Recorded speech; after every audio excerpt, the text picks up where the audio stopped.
ప్రభు అయిన యేసుక్రీస్తు నామంలో మీకు ప్రేమపూర్వక శుభాలను తెలియజేస్తూ ఉన్నాం. బాగున్నారా?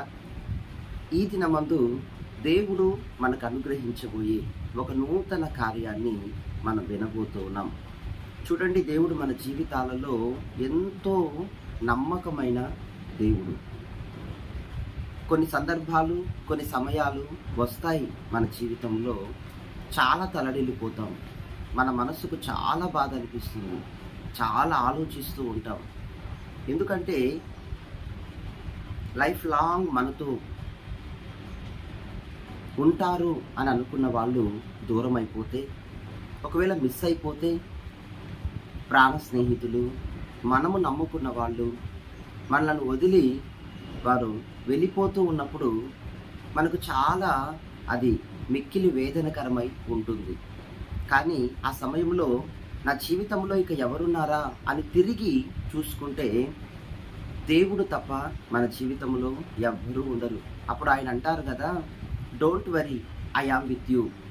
బిడ్డ, ఇది లైట్ తీసుకో. ఎందుకంటే వెళ్ళిపోయిన వాళ్ళు తిరిగి మరలా వస్తారు, కానీ వాళ్ళ బాధ్యతను కూడా నేనే తీసుకుంటాను. జస్ట్ బిలీవ్ మీ, నన్ను నమ్ము. దేవుడు మన జీవితాల్లోకి రావటానికి ఆయన అనుమతి అడిగినట్లుగా, మన ఆహ్వానం కొరకు ఆయన ఎదురు చూస్తున్నట్లుగా అనిపిస్తూ ఉంది.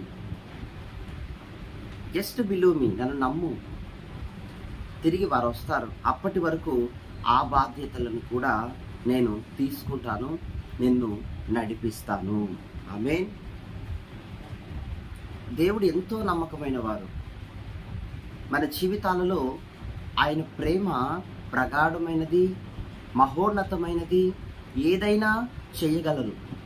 మనం పూనుకుంటే, మనం ఆయన సన్నిధిలో విన్నవిస్తే, ఏదైనా మన నిమిత్తం ఆయన పూనుకొని జరిగించే మహోన్నతమైన ప్రేమ ఆయనది.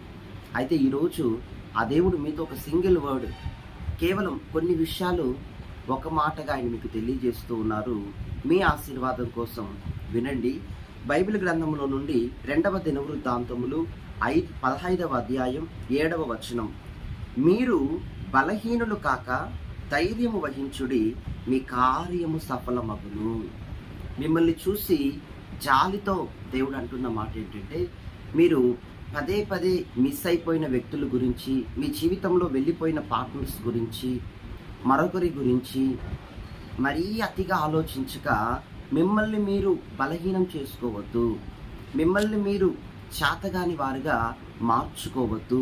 కానీ అటువంటి టైంలో దిగ్గున లేచి, ఒక సింహము వలె లేచి, ధైర్యముగా లేచి, మీరు నాపై విశ్వాసం ఉంచితే చాలు, నేను మీ కార్యములన్నీ సఫలము చేస్తా. మీరు నెక్స్ట్ ఏమేం చేయదలుచుకున్నారో వాటన్నిటిలో నేను మీకు తోడై ఉండి మీ కార్యములను సఫలం చేస్తానని దేవుడు ఇక్కడ మాట్లాడుతున్నారు. దేవుని బిడ్డ, కృంగిపోవద్దు, వేదనకరంగా ఉండొద్దు, దుష్టునికి చోటు ఇవ్వద్దు. ఎందుకు అంటే నువ్వు మంచే చేసావు, చాలా శ్రేష్టమైనదే వారి ఎడల కనపరిచావు, మంచి ఆతిథ్యం ఇచ్చావు, వారి ఎడల మంచి ప్రేమను, కల్మషం లేని ఒక మంచి ప్రేమను నువ్వు చూపించావు. కానీ వాళ్ళు దాన్ని మిస్యూజ్ చేసుకొని వాళ్ళు బాధపడాలా నిన్ను మిస్ అవుతున్నందుకు. అది వారికి పనికి రాదన్నట్టు, లెక్కలేదన్నట్టు వెళ్ళిపోయి ఉండొచ్చు. కానీ ఇక్కడ దేవుడు ఏమంటున్నారంటే, మీరు ప్రశస్తమైనదే చేశారు, నీతి గలదే, మంచి స్వచ్ఛమైన ప్రేమయే మీరు కనపరిచారు. అయితే వాటికి నేను మీ క్రియలకు నేను ఫలాన్ని దయచేస్తాను.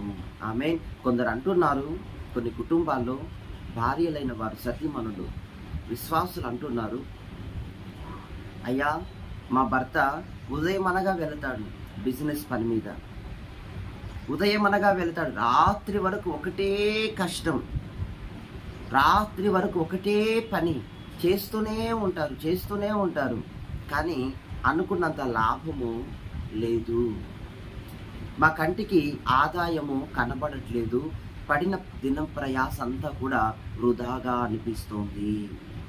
ఆమేన్.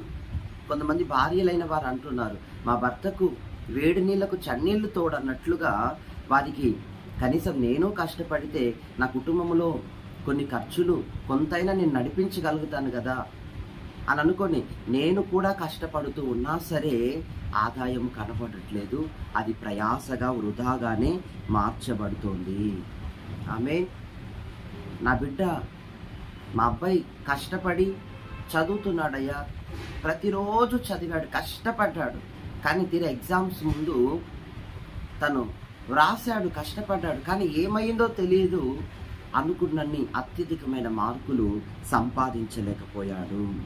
ఆమె కొంతమంది సేవకులు అంటూ ఉంటారు, ఇదిగో ఈ ప్రాంతం, ఆ ప్రాంతం, ఆ ప్రాంతం, ఈ ప్రాంతం అని దేవుడు చెప్పిన అన్ని ప్రాంతాలకు వెళ్ళాం, అన్ని చోట్ల స్వార్థను ప్రకటించాం, ఉన్నా లేకపోయినా ఎంతో ఖర్చుతో భరించాం. కానీ దానికి తగ్గ ఆత్మల పంట, అంటే ప్రజలు ఒక్క ఆత్మైనా మా సేవలో రక్షింపబడలేదు, ఒక క్రొత్త ఆత్మైనా రావటం లేదని చాలా విచారపడుతూ ఉంటారు. ఒక రైతును తీసుకున్నప్పుడు అతడు భూమిని ఎంతో కష్టపడి ఉదయం నుండి సాయంకాలం వరకు కష్టపడి దున్ని విత్తనం వేసి అంతా చేసి తీరా అది కోతకాలం వచ్చినప్పుడు పంట అనుకున్నంత మోతాదులో రాకుండా ఉండినట్లయితే అది అతనికి ఎంత మిక్కిలి వేదనకరం, ఎంత నిరుత్సాహం, ఎంత నీరసిల్లిపోతారు కదా. కానీ చూడండి, ఈ వచనం మనకి ఏం తెలియజేస్తుందంటే, ఇంత ప్రయాసపడుతున్నాం, ప్రయోజనం లేదని ప్రజలు దుఃఖపడుతూ ఉన్నారు. ఏ అభివృద్ధి, ఏ లాభం మా కంటికి కనబడట్లేదు అంటూ ఉన్నారు. కానీ ఈరోజు మీరు మోకాళ్ళేసి దేవునితో యాకోబు పెనుగులాడినట్లుగా మీరు కూడా పెనుగులాడండి. ప్రభు, నేను విత్తనం వేశాను, ఎందుకు పంట లేదు? అయ్యా, నేను ప్రయాసపడి ప్రకటించాను, ఎందుకు నూతన ఆత్మ లేదు?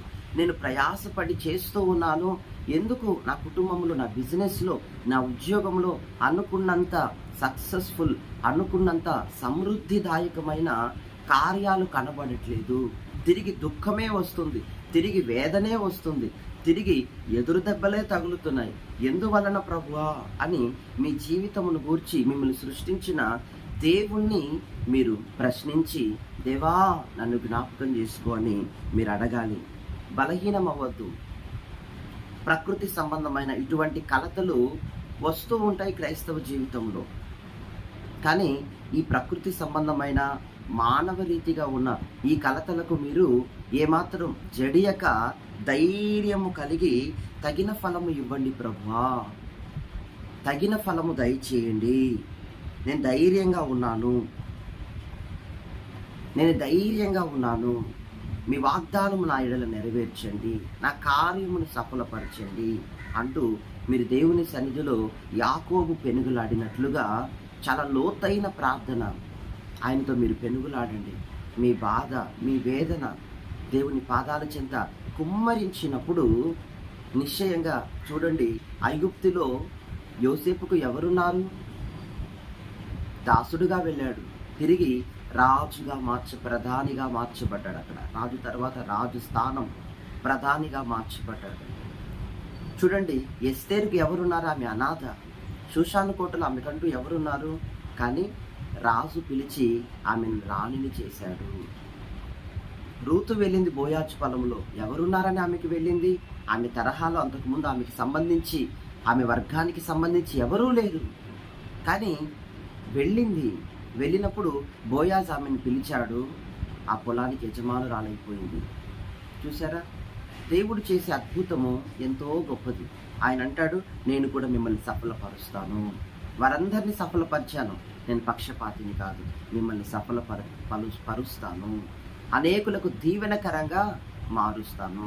కేవలం విశ్వాసం ఉంచండి, లోతైన ప్రార్థన మీరు కలిగి ఉండి యాకోబు పెనుగులాడినట్లు మీరు పెనుగులాడితే ఆయన మీకు జవాబును నేడే, మీరు ఇంకా ప్రార్థిస్తూ ఉండగానే అనేక సూచనలు మీరు పొందుకుంటారు. అనేకమైన రుజువులతో కూడిన కార్యములు మీరు ఈ దినములలో మీరు చూసేదరుగాక. కారణం, మీ ప్రార్థనకై ఆయన ఎదురు చూస్తూ ఉన్నారు. మహాపరిశుద్ధుడా, జీవము గల తండ్రి, మీ నామానికి స్తోత్రం. ఎందరు ఉదయకాలపు వాగ్దానాన్ని విశ్వసిస్తున్నారో అయ్యా, ఎవరి కళ్ళలో కన్నీళ్లున్నాయో కన్నీళ్లను తుడచివేయండి నాయన. ఎవరు ప్రభా తమ జీవితాల్లో నుండి ఎవరు వెళ్ళిపోయారో అయా, మిక్కిలి వేదనకరంగా, బాధాకరంగా ఎందరు బలహీనమైపోతూ వస్తున్నారో వారందరినీ దర్శించు, పైకి లేపు నాయన. ధైర్యం కలిగి ఉండటానికి ప్రతి వారి పక్షముగా మీరుండి కార్యము సఫలం చేయటానికి మీరే కృప చూపమని ఎందరూ వింటూ ఉన్నారు, విశ్వసిస్తున్నారు, ప్రతి వారి జీవితంలో మీ మేలులు చేయమని యేసు నామములో ప్రార్థిస్తున్నాం తండ్రి. God bless you. ఆమేన్.